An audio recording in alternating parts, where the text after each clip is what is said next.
Students, welcome to my channel easy learning accounts.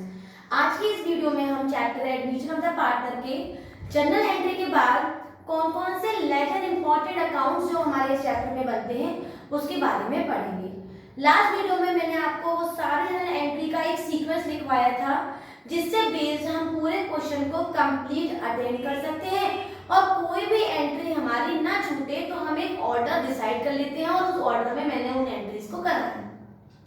उसके अलावा मैंने उससे बेस्ड एक क्वेश्चन कराया और डायरेक्ट बैलेंस शीट कैसे बनती है जिसमें हमें कोई भी हमारे पास ना रिवैल्यूएशन है ना पार्टनर्स कैपिटल अकाउंट है, फिर भी डायरेक्टली रिवैल्यूएशन अकाउंट ना होने पर पार्टनर्स कैपिटल अकाउंट ना होने पर हम डायरेक्टली बैलेंस शीट कैसे बना लेते हैं वो भी हमने सीखा था।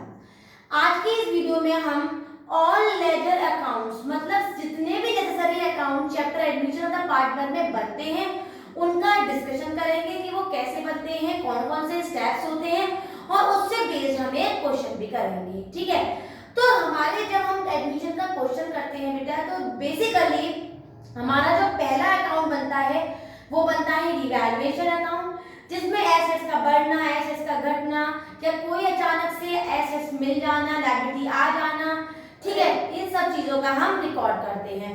इसमें हम साथ में ये भी लिखते हैं कि बैलेंसिंग करते हैं। अगर बैलेंसिंग डेबिट में हो जाती है तो पार्टनर्स कैपिटल अकाउंट में ले जाते हैं, क्रेडिट में हो जाती है फिर भी पार्टनर्स कैपिटल अकाउंट में इसको ले जाते हैं। क्लियर?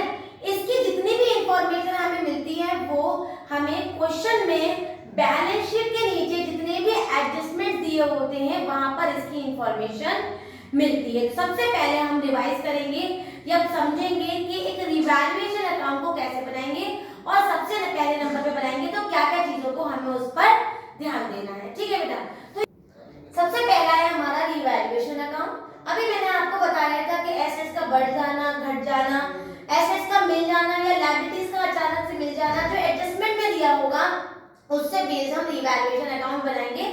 मैंने अपनी कई वीडियोस में इस वीडियो नंबर 20 या लास्ट वीडियो भी आप देखेंगे तो थोड़ा सा इन चीजों का रिवीजन कराया है। ठीक है, तो बाय एसेट्स अगर एसेट बढ़ जाए, बाय लायबिलिटीज अगर लायबिलिटी घट जाए, कोई अचानक से एसेट मिल जाए तो बाय अनरिकॉर्डेड एसेट्स, और अगर एसेट्स घट जाती है तो लॉस मतलब टू एसेट्स, लायबिलिटी बढ़ जाती है तो भी loss to liabilities unrecorded liability, कोई अचानक से लायबिलिटी आ जाए जो बैलेंस शीट में ना हो तो वो टू लायबिलिटी के नाम से डेबिट साइड। अगर बैलेंसिंग अमाउंट क्रेडिट साइड में ज्यादा है, टोटली अमाउंट क्रेडिट साइड में ज्यादा और डेबिट में कम है तो balancing to profit transfer to the partners capital account, और अगर डेबिट में अमाउंट ज्यादा और क्रेडिट में कम है तो by loss transfer to the partners capital account. ये बहुत ही इजी अकाउंट है, इसमें बस हमें एक ही बात याद रखनी है कि हमारे कोई फायदा होता है तो उस फायदे को हम अपने क्रेडिट साइड में नॉमिनल रूल के हिसाब से पहुंचाएंगे और कोई भी लॉस होगा तो उसको डेबिट साइड पहुंचाएंगे। नेक्स्ट अकाउंट जो हमारा बनेगा वो बनेगा partners capital account. Partners capital account, एक बात मैं इसके बीच में आपको बता देती हूँ कि जितने भी हमारे वर्किंग नोट होते हैं, जो भी हमारी प्री कैलकुलेशन या बाद में होने वाली कैलकुलेशन होती है बेटा, या तो इन तीनों चारों अकाउंट के पहले आप कर ले वर्किंग नोट सारे जितने भी आपको कर रहे हैं, फिर क्वेश्चन करना शुरू करें, और अगर यहाँ आपको क्वेश्चन के बाद में करनी है तो तीनों अकाउंट बनाने के बाद में वर्किंग नोट करें। ऐसा ना करें कि पहले आपने रिवैल्यूएशन अकाउंट बनाया फिर उसके नीचे उसकी working note, partner capital account बनाया उसकी वर्किंग नोट उसके नीचे, तो ऐसा नहीं, ये गलत कॉन्सेप्ट होता है। तो या तो क्वेश्चन से पहले ही सारे वर्किंग नोट कर लें, मैं सजेस्ट करूंगी कि आप क्वेश्चन से पहले ही उसके वर्किंग नोट्स कर लें ताकि आपको क्वेश्चन में वैल्यूज पहले से पता हो, तो बस आपको उनकी एंट्री करनी हो। राइट, तो पार्टनर्स कैपिटल अकाउंट लगभग change in profit sharing ratio chapter का ही फॉलो करेंगे, बस कुछ चीजें इसमें बढ़ जाएंगी। तो पहली एंट्री होगी हमारी बाय बैलेंस बीडी। यहाँ पर हम बैलेंस शीट में जो लायबिलिटी साइड कैपिटल दिया होता है वहां से ये वैल्यू उतार लेंगे, और अगर बैलेंस शीट में एसेट साइड कैपिटल है तो यहाँ पर टू बैलेंस शीट बीडी के नाम से भी वैल्यू उतर जाती है। राइट, उसके बाद हमारा general reserve, reserve fund, PNL मतलब एक्यूमुलेटेड रिजर्व जो हमने एंट्री पढ़ी थी उसकी पोस्टिंग हम क्रेडिट साइड करते हैं, किस रेशो में, ओल्ड रेशो में। राइट, दूसरी एंट्री डब्ल्यूसीआर, आईएफआर, ये भी जो हमें डिस्ट्रीब्यूट किया होता है पार्टनर्स कैपिटल अकाउंट में उसको भी हम क्रेडिट साइड पुट करते हैं, किस रेशो में बेटा, ओल्ड रेशो में। सिमिलरली एक्यूमुलेटेड लॉसेस की entry debit side to advertisement suspend to deferred revenue PNL, और ये भी हम बैलेंस शीट मतलब ओल्ड बैलेंस शीट से उतारेंगे और इसको अपनी जगह पर पुट कर देंगे। राइट, ये हमने पहले भी बताया था कि ये बैलेंस शीट में asset side, general balance sheet में लायबिलिटी साइड मिलता है, और डब्ल्यूसीआर और आईएफआर भी बैलेंस शीट में हमेशा लायबिलिटी साइड ही मिलता है। उसके बाद अगर रिवैल्यूएशन में और लॉस आया है तो डेबिट साइड। और गुडविल हम बैलेंस शीट में एसेट साइड चेक कर लेंगे कि बैलेंस शीट में अगर एसेट साइड कोई गुडविल के नाम से एंट्री हो रखी है तो टू गुडविल के नाम से ओल्ड पार्टनर्स में डिस्ट्रीब्यूट कर देंगे, राइट। इस क्वेश्चन में मैंने ए बी को एग्जिस्टिंग पार्टनर और सी को न्यू पार्टनर के हिसाब से इस फॉर्मेट को बनाया है। जैसे ही हम ओल्ड गुडविल की एंट्री पास करेंगे, जैसे ही हम ओल्ड गुडविल की एंट्री पास करेंगे, अब हमारा नया पार्टनर एंटर करेगा। तो नया पार्टनर आएगा तो ऑपरेशन कैपिटल लाएगा और प्रीमियम फॉर गुडविल लाएगा। तो जो कैश पार्टनर लाएगा उसको बाय कैश के नाम से पार्टनर्स न्यू पार्टनर्स के कॉलम में लिख देंगे, और जो वो गुडविल लाएगा अपने साथ वो सैक्रिफाइसिंग पार्टनर में डिस्ट्रीब्यूट कर दी जाएगी। बाय प्रीमियम फॉर गुडविल के नाम से सैक्रिफाइसिंग पार्टनर में वो वैल्यू डिस्ट्रीब्यूट कर दी जाएगी, राइट। तो हमारे नए पार्टनर की कौन कौन सी एंट्री है? बाय कैश न्यू पार्टनर्स के कॉलम में, by premium for goodwill sacrificing partners के कॉलम में, राइट। उसके बाद अगर क्वेश्चन ऑप्शनल में ये कह रहा है कि पार्टनर से अपना प्रीमियम फॉर गुडविल विथड्रॉ किया है, अगर पार्टनर सैक्रिफाइसिंग पार्टनर्स ने अपना प्रीमियम फॉर गुडविल विथड्रॉ किया है, पूरा किया, आधा किया, 1/4, 3/4, whatever it will be in the question, तो वो जितना भी हमने विथड्रॉ किया है उस विथड्रॉ को बेटा हम टू कैश से डेबिट साइड पुट कर देंगे और जितना भी विथड्रॉ जिसने भी किया है उसके कंसर्न कॉलम में लिख देंगे। इन सब एंट्रीज को करने के बाद हम बैलेंसिंग करेंगे। अगर बैलेंसिंग क्रेडिट में ज्यादा डेबिट में कम तो to balance be transfer to the partners capital account liability side and the balancing is on debit side, debit amount is more and the credit amount is less, the balancing will be on the credit side, it will transfer to the balance sheet asset side। इसके बीच इसके बाद वैसे तो balance sheet ही बनती है, लेकिन अगर हम ये कैश अकाउंट बना लेते हैं तो जो भी हमारी वैल्यूज का एडिशन सब्ट्रैक्शन हमें लेंथी प्रोसेस अपना बैलेंस शीट में करना पड़ेगा, वो थोड़ा कम हो जाता है। बेसिकली ये अकाउंट कैश अकाउंट या बैंक अकाउंट कहलाता है। ये तब बनाते हैं एडमिशन पार्टनर कुछ अपने साथ लाता है, तो पार्टनर लाया, कितना विड्रॉ करा, इसकी बैलेंसिंग अमाउंट कैश में पहुंचाने की हम बना लेते हैं। तो इसकी स्टार्टिंग करते हैं टू बैलेंस बीडी से, बैलेंस शीट से, एसेट साइड से इसका बैलेंस कैश का पुट करते हैं बेटा। उसके बाद पार्टनर्स क्या क्या लाया, जितना कैपिटल लाया, जितना प्रीमियम लाया, उसको भी हम ऐड कर देंगे। अगर पार्टनर ने कोई कैश विड्रॉ किया है, कोई गुडविल विड्रॉ कर ली, अगर सैक्रिफाइसिंग पार्टनर्स ने थोड़ी प्रीमियम पर गुडविल विड्रॉ कर ली है, मतलब ये एंट्री अगर विड्रॉ वाली है तो उसको हम क्रेडिट साइड में पुट कर देंगे, और जो हमारी बैलेंसिंग होगी इस बैलेंसिंग को हम कैश के कॉलम में बैलेंस शीट में उस अमाउंट को लिख देंगे। फिर काफी कैलकुलेशन हमारी कैश की कम हो जाएंगी, वहां कैश के कॉलम में हमें कोई भी कैलकुलेशन नहीं करनी पड़ेगी, तो इससे हमारी हेल्प हो जाएगी, राइट। उसके बाद हम बनाएंगे बैलेंस शीट। बैलेंस शीट वही चीज ओल्ड बैलेंस शीट को देखकर न्यू बैलेंस शीट बनती है। जितने भी रिवैल्यूएशन अकाउंट में एसेट बढ़े हैं, घटे हैं, उनको बड़ा घटा के लिख देंगे, नहीं चेंजेस हुए सेम टू सेम लिख देंगे। पार्टनर का कैपिटल आया उसको कैपिटल अकाउंट में बढ़ा देंगे, और कैश अकाउंट का बैलेंस जो हम यहाँ से बैलेंस कर चुके हैं उसको यहाँ पर चेंज कर देंगे। उसके अलावा में जितने भी नेसेसरी चेंजेस हमें पॉइंट वाइज पॉइंट दिए हुए हैं उनको चेंज करेंगे और क्वेश्चन को कंप्लीट करेंगे। इस तरह से हम अपने admission of the partner chapter को क्वेश्चन वाइज कंप्लीट करेंगे। अब इससे बेस एक क्वेश्चन करेंगे जिसमें मैं आपको ये बताऊंगी कि तीनों अकाउंट अगर हम बना लें तो क्वेश्चन को कैसे सिस्टमैटिकली पूरा कर लेते हैं। तो देखते हैं, बोर्ड पे मैंने क्वेश्चन लिखा हुआ है बेटा, क्वेश्चन नंबर 66 है ये। इस क्वेश्चन में मैंने पार्टनर आपके लिए बैलेंस शीट बना रखी है, जितने भी एडजस्टमेंट है वो सारे लिख दिए हैं, आप इनको रीड कर लीजिए, और जिसके पास बुक है वो बुक को यूज करेगा। Page number 5.96, page number 5.96, right. इसको आप नोट कर लीजिए, मैं यहाँ से हटा देती हूँ, ठीक है। 5.96 क्लियर। क्वेश्चन दिया हुआ है एक्स और वाई पार्टनर्स है, उनका रेशियो है 5:3, बैलेंस शीट दे रखी है बेटा। नया पार्टनर जेड आया है, अपने से 20,000 का कैपिटल लाया है और 12,000 रुपए की गुडविल लाया है। जितना भी शेयर ये लाया है उसके लिए जो सैक्रिफाइस किया है वो पूरा का पूरा एक्स ने किया है। नेसेसरी 4-5 एडजस्टमेंट दे रखे हैं, और लास्ट में कह रहा है कि जितने भी नेसेसरी अकाउंट्स है वो बनाएंगे।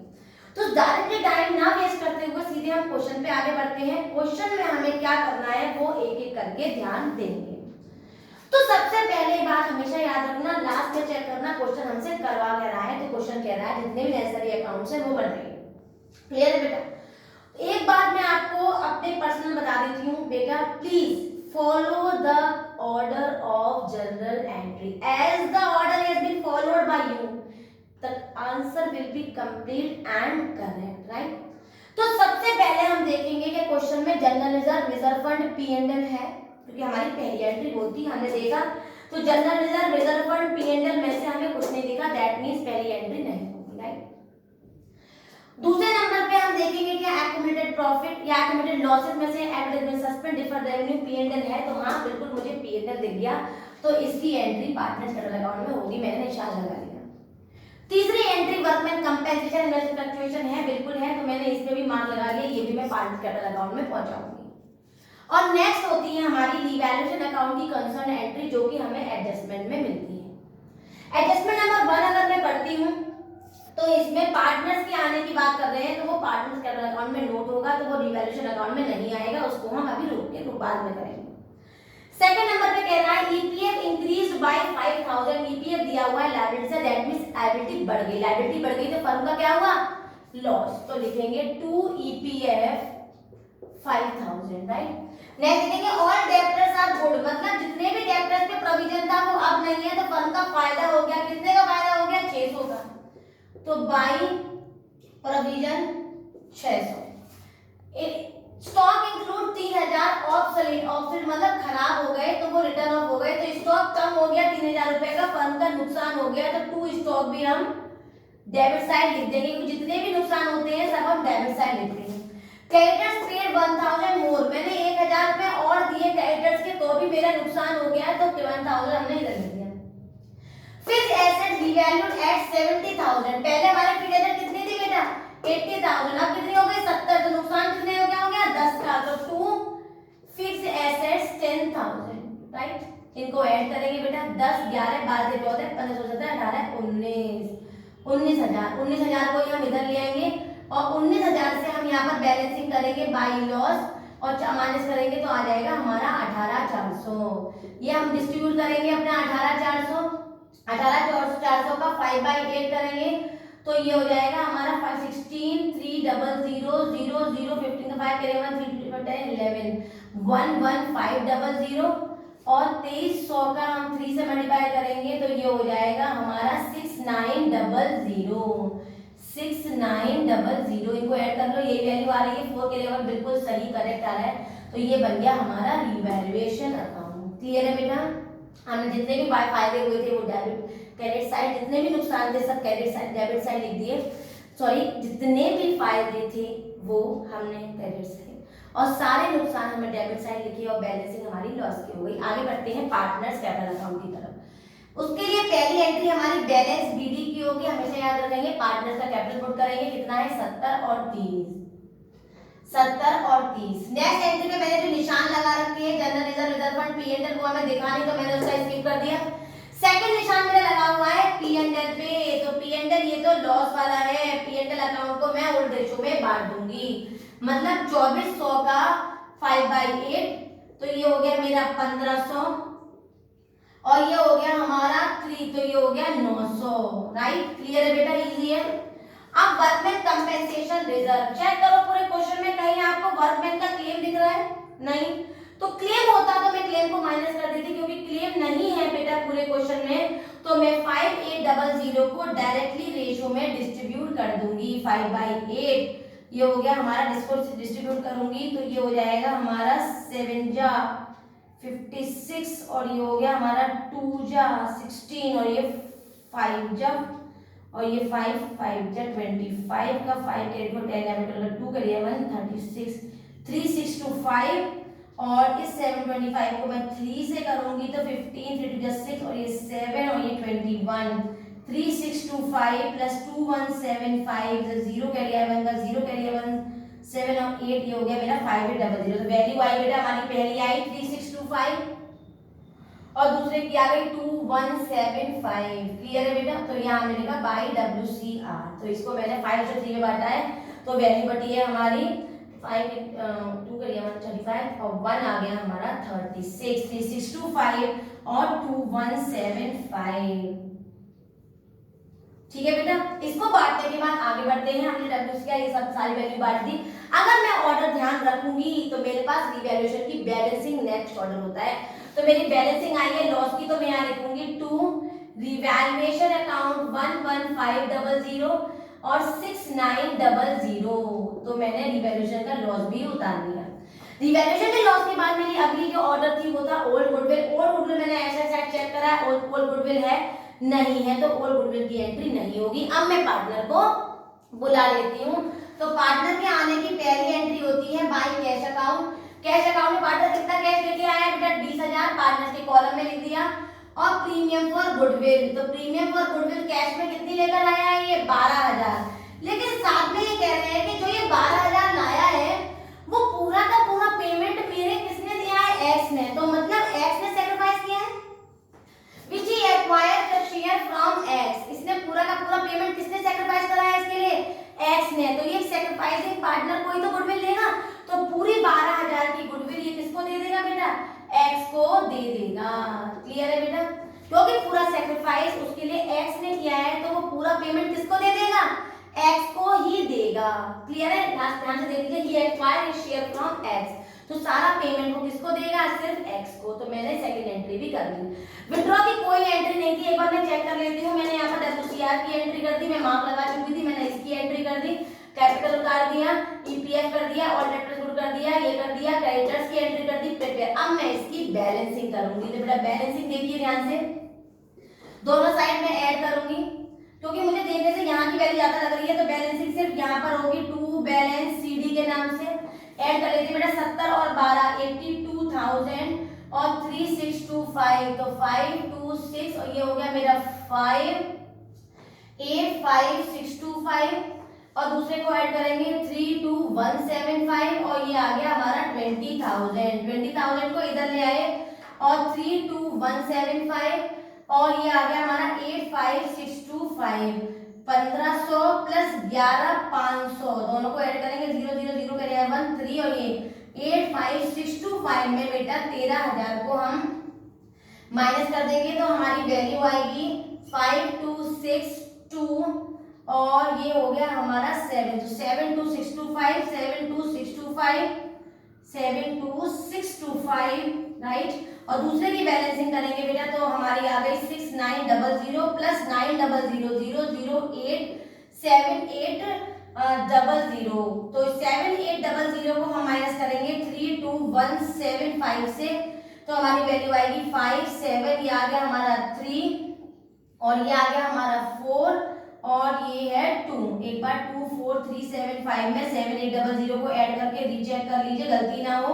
8 9 10 11 का 1 क्या लिया है 1 8 9 11 12 2 और ये आ गया हमारा 3,2,175 दैट इज 2,4,375 ठीक है। और हमारा इधर कोई बैलेंसिंग नहीं है तो सीधे ये 20,000 पहुंच जाएगा।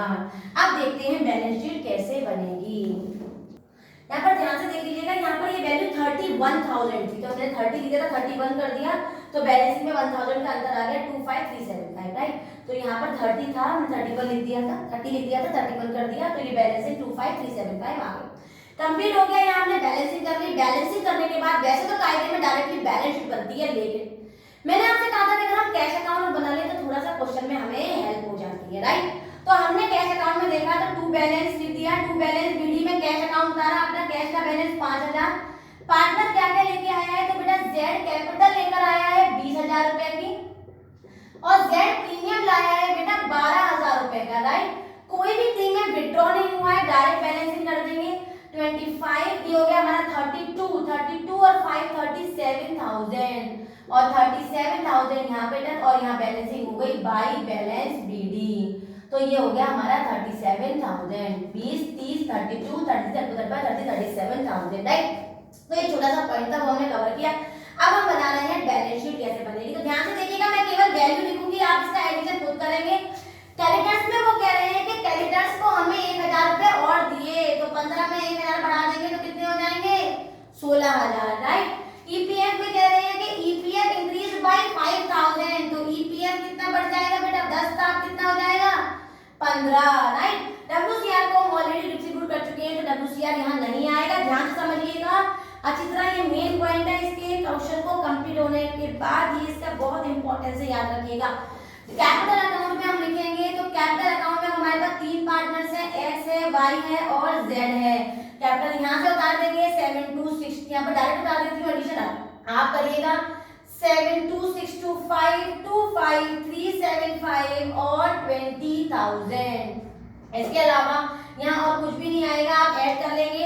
अब बढ़ते हैं अपना एसेट साइड। तो कैश में हमारा कैश बैलेंस था 37,000 जो हमने ब्रॉट डाउन किया।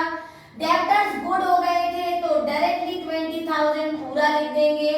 स्टॉक में क्या हुआ था, स्टॉक में 3,000 स्टॉक कम हो गया था, 25 में से 3,000 का स्टॉक कम हो जाएगा, कितना आ जाएगा 22,000। फिक्स्ड एसेट्स में क्या हुआ था, फिक्स्ड एसेट्स में हमारा फिक्स्ड एसेट्स रिवैल्यूड एट 70,000 और P&L हम पहले ही एडजस्ट कर चुके हैं, उसके अलावा हमारा और कुछ भी नहीं आएगा। इनको ऐड कर लेंगे और आंसर निकाल लेंगे। इसके अलावा अभी हम और भी क्वेश्चन करने वाले हैं बैलेंस शीट के, सॉरी पार्टिसिपेंट अकाउंट के, एडमिशन के, रिवैल्यूएशन, मतलब सारे लेजर अकाउंट्स के अपनी आने वाली वीडियोस में, जिसमें मैं आपको एडजस्टमेंट सिखाऊंगी, कुछ क्वेश्चन विदाउट एडजस्टमेंट कौन कौन से तरीके की है वो सारे मैं आपको आने वाली वीडियो में बताऊंगी। अगर आपको समझ में आया हो, क्लियर हो गया हो, सारे पॉइंट्स अच्छी तरह समझ में आ गए हो तो वीडियो को लाइक करें, शेयर करें और सब्सक्राइब। Thank you.